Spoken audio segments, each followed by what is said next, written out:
E para quem gosta de trabalhar com narração, com narrativa, que eu acho que é o que todo artista gosta, porque todo artista, no final das contas, conta uma história, seja com uma imagem, seja com uma dança, seja com um filme, um livro, uma música.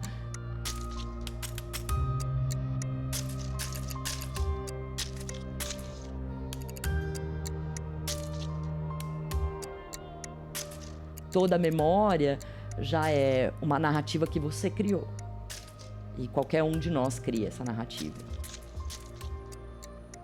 A gente vive do medo de produzir as coisas. O Vinícius de Moraes tem um poema que eu amo, que é Dialética, que ele fala algo como: eu sei que a vida é linda, eu sei que o dia é bonito, que o sol é lindo, mas acontece que eu sou triste, né? E as pessoas parece que elas ficam sempre no o mundo é bonito, as pessoas são lindas, as flores são maravilhosas, e elas não pensam que às vezes tem pessoas que são tristes, né? Eu sou canceriano, então eu gosto muito da minha casa, eu gosto muito do meu quarto. Eu não gosto de telefone, então muitas vezes o telefone toca na minha casa, eu não atendo. E sou apaixonado pelo meu quarto, então eu sempre fui e sempre assumi que a minha alma sempre foi muito triste, assim, muito. Se eu falo mais um pouco eu começo a chorar aqui, entendeu? Assim, eu trabalhava numa empresa de ônibus. E eu sempre fiquei... A gente que quando trabalha no ônibus, a gente fica parada na catraca. As pessoas vão passando e a gente fica o dia inteiro ali só naquele negócio sentado. E eu comecei a olhar pela janela do ônibus. E com o tempo eu comecei a enxergar. Não a ver as imagens, a enxergar de outra maneira. E aí logo que a minha mãe faleceu, meu pai conseguiu um trabalho, conseguiu uma transferência. E a gente foi para Belo Horizonte, também acreditando que seria melhor a gente começar uma vida nova e tudo lá. Quando eu era menor, eu já era uma pessoa muito introspectiva. E eu acho que isso acabou colaborando porque eu sofria, não falo nem bullying, porque era racismo mesmo, eu considero mesmo como racismo. Na escola, de chegarem a me chamar de macaca, me chamarem de macumbeira, de jogarem meu material na lata do lixo, eu ter que pegar e as pessoas falarem que eu era lixeira. Então, esse tipo de coisa acaba minando muito a autoestima de um ser que está em fase de formação do seu caráter e de tudo que acredita.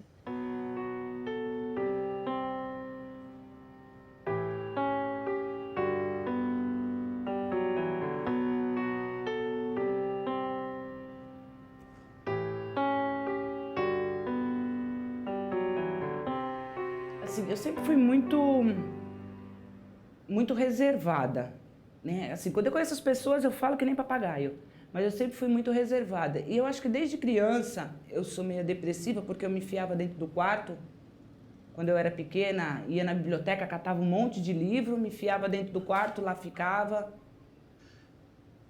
Eu nasci no interior do Paraná, numa cidade muito pequenina, e sou o quinto filho de 6, de um pedreiro analfabeto e de uma costureira. Eu não lembro da minha vida sem arte, porque embora num ambiente absolutamente pobre, a gente comia o que plantava e viveu muitas dificuldades assim na infância. A minha mãe, ela vem de uma família evangélica e sabia tocar um monte de instrumentos, piano inclusive, e sabia falar francês, porque sabe Deus, a Bíblia tinha chegado no lugar onde ela vivia em francês. E eles eram alfabetizados para poder ler a Bíblia. É curioso isso. E não me lembro a primeira peça que eu vi, embora numa cidade pequenina, de forma bastante amadora, a gente sempre fez teatro em casa, na igreja. E eu nunca pensei em ser outra coisa na minha vida a não ser um artista de teatro. Então, assim, fiz essa análise da vida, assim. Então, eu acho que é uma coisa que vem de cedo, vem de muito cedo na minha vida.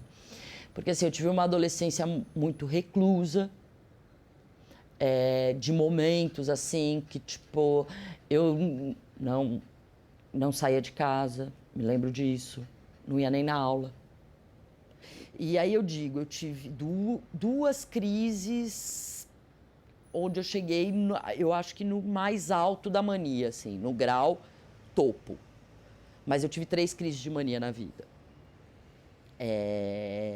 Mas nessas 2 que eu cheguei no topo, o negócio é louco.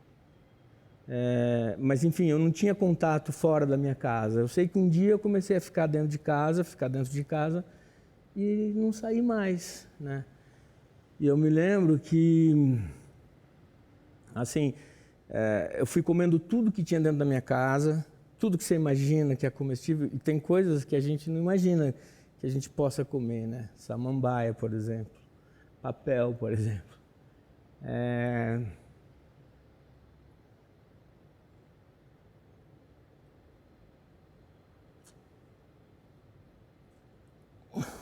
Daí você não sai mais.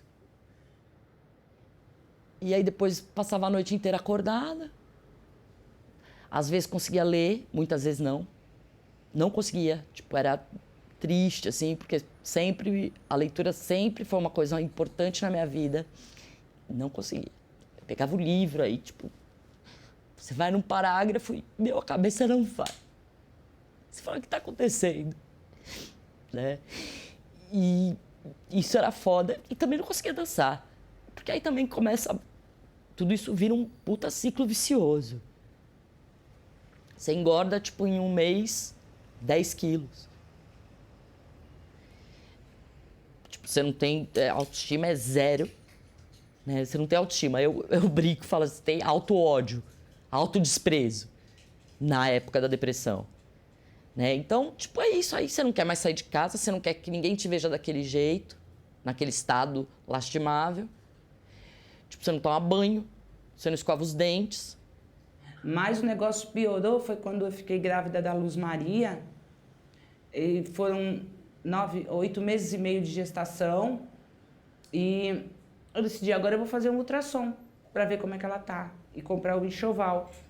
Eu recebi, fui fazer o ultrassom e descobri que era anencefálica, ela não tinha cérebro.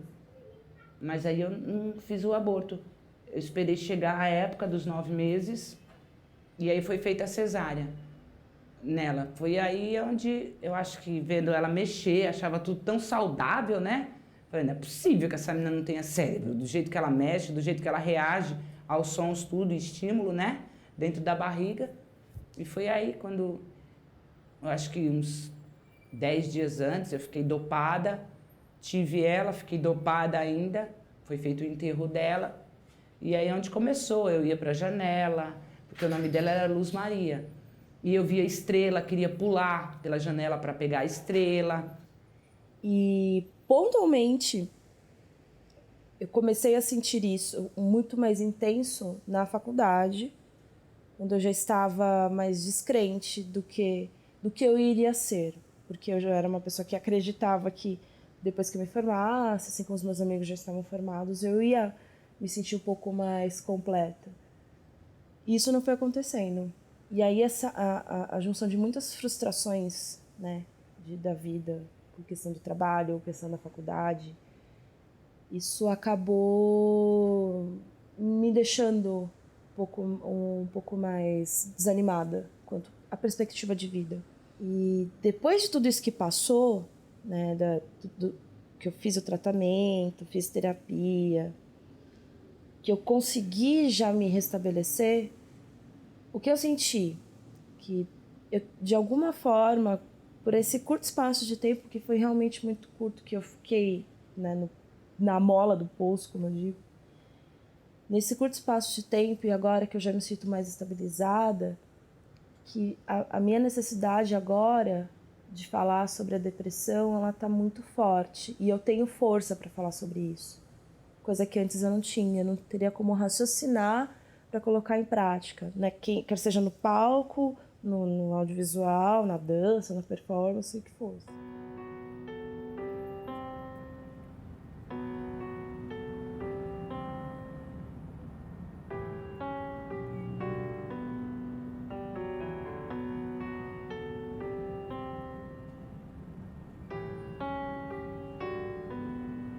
trabalho mais legal do ator é o imaginário, né?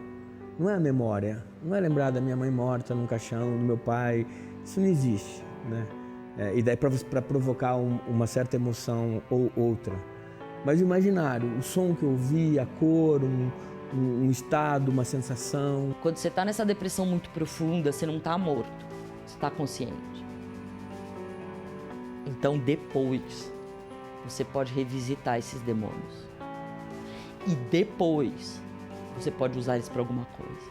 No seu processo criativo, seja ele de que natureza for. A arte, ela sempre me ajudou a acreditar que eu posso ser muito mais do que eu sou. De descobrir muitas vezes que eu sou mulher, que eu não sou frágil, que eu tenho potência, que eu consigo colocar várias pessoas sentadas na minha frente ouvindo o que eu tenho a dizer.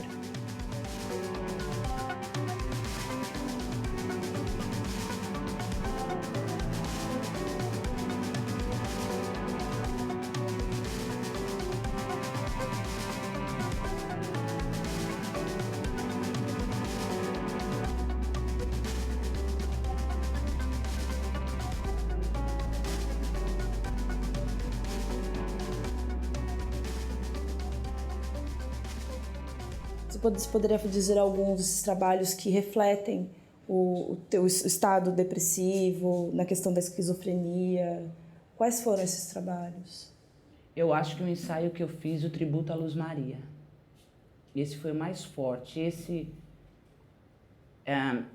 Eu estava numa crise muito forte, me negava a tomar medicação e entrei em crise e eu falei, agora eu quero ser fotografada.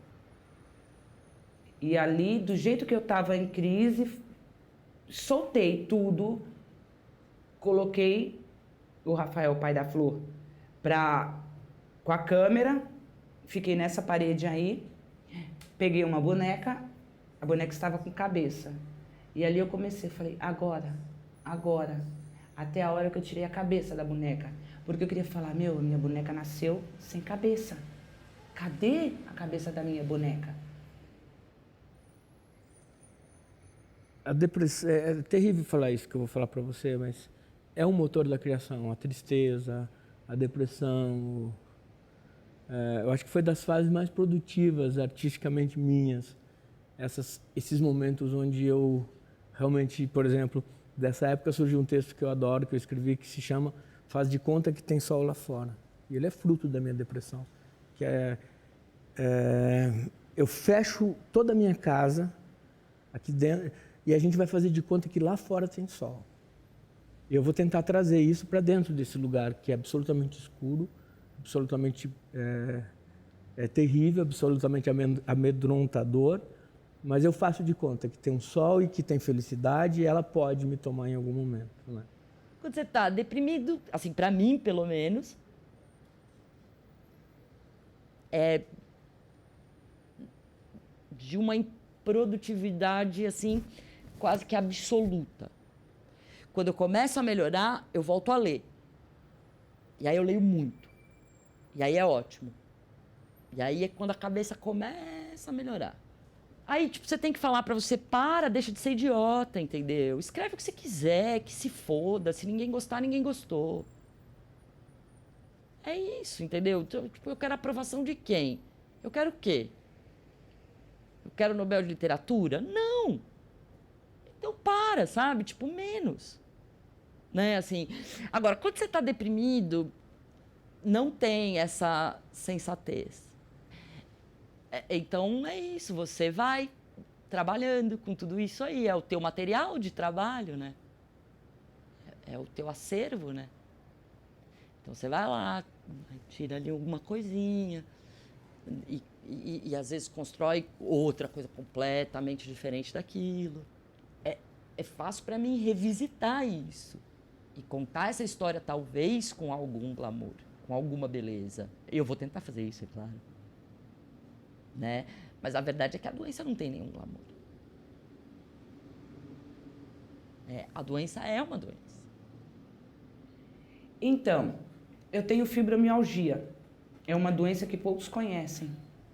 A fibromialgia, ela te dá dor em todo o corpo. E eu estava sofrendo de muita dor. Fiquei na cama e ali eu fiz as dores que eu sentia. Eu acho que eu uso mais o corpo do que a fotografia em si, né? Comecei a sentir as dores e eu falei, agora, Sofia, bate a foto, bate a foto. E ali foi onde eu falei, pô, eu posso contar a minha história. Porque quando eu publiquei essas fotos, um monte de gente falou, eu tenho fibromialgia. Por que Deus tem que ser homem? Isso eu pensava antes de noite. Pra tu saber como é que surgem as ideias. Ele tem que ser homem, ele tem que ser mulher, porque ele é tão carinhoso, né? E por que ele tem que ser branco? Ele não pode ser negro? Vai tampar. Aí, gruda o pregador aqui. Tem grão também. Mais ou menos, não arruma muito, não. É o quê? Fica uma calcinha antiga. O que sabe, é como se sentir melhor. Fica, mano, nem vai aparecer. Você vai cobrir com o pano. E aí? Ah, sei lá. De repente nós tiramos até o pano dela.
Eu fui entendendo, e daí, que isso tudo podia virar dramaturgia, né?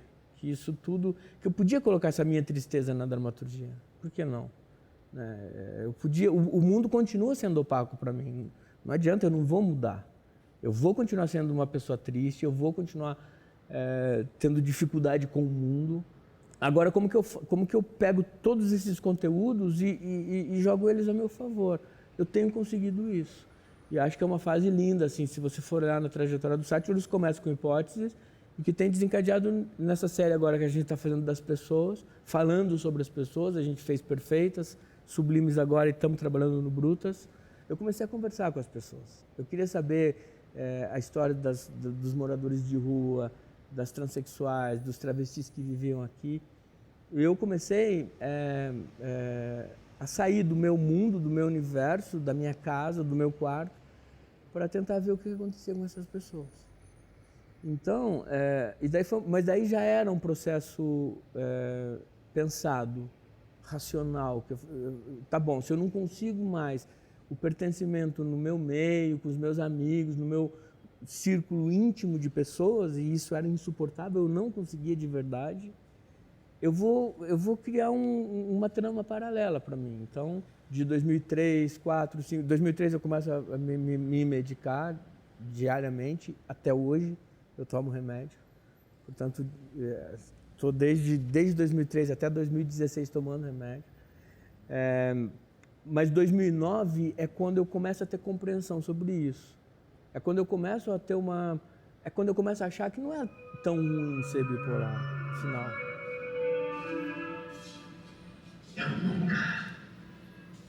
Eu nunca fiz isso antes. E ele decidiu entrar.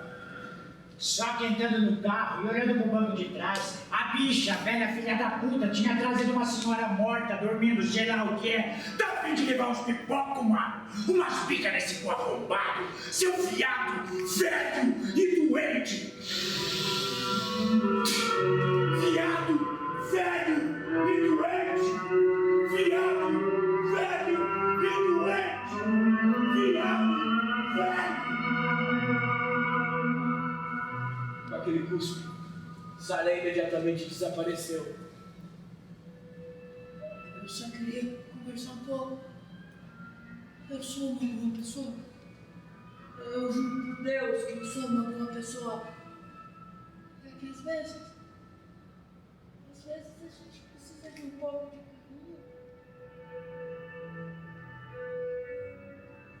carinho. Foi uma fase também que, quer dizer, também não é tão romântico e tão poético desse jeito, porque eu cheirei todas, eu bebi todas, eu fiz tudo que você imagina, assim, no desespero mesmo. Tive muitas recaídas. E por não compreender isso, o álcool chegou na minha vida também de forma violenta nesse momento, porque daí é uma forma também de você suspender um pouco as suas angústias, as suas... Então foram anos assim tentando sair da minha casa, mas sair de jeito errado, sair para lugares onde eu não deveria ir, né? Mas eu acho que a alteridade, o outro me salvou. Deu assim uma puta tranquilidade de ver que o material que a gente está desenvolvendo está fluindo, está rendendo. Porque documentarista é um cara que cava as coisas também, né? Sim. Por exemplo, coisas que tem você não que vê na casa, você vê a luz, coisa maravilhosa que é. Mas pela conversa, digo, tem coisas ali que você consegue pincelar e depois colocar na versão final. Pô, tudo a gente fica mais covarde.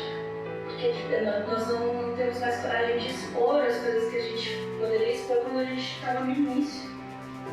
É a questão de acerto e erro, como está funcionando. Sim. Né? Mas é uma coisa que a gente tem que ficar esperto. Por exemplo, a gente vai gravar, ou que seja, até mesmo aqui no W. As pessoas responsáveis pelas câmeras já têm que ter uma noção mínima de como vão estar essas câmeras no trajeto. Fotografia. Porque a câmera que é da entrevista, ela tem um tempo diferente das outras duas. Sim. Porque Ela é a única que pode esperar. ela é a única que pode esperar. Então a de vocês tem que ser já, muito mais ágil. E você considera que a cidade de São Paulo é uma cidade doente e depressiva? São Paulo é uma cidade muito grande, São Paulo é uma cidade muito violenta, né? Tem violência toda hora, em todo lugar, então você vai jogando isso para a tua alma. Então, sim, claro, é das cidades mais tristes do mundo.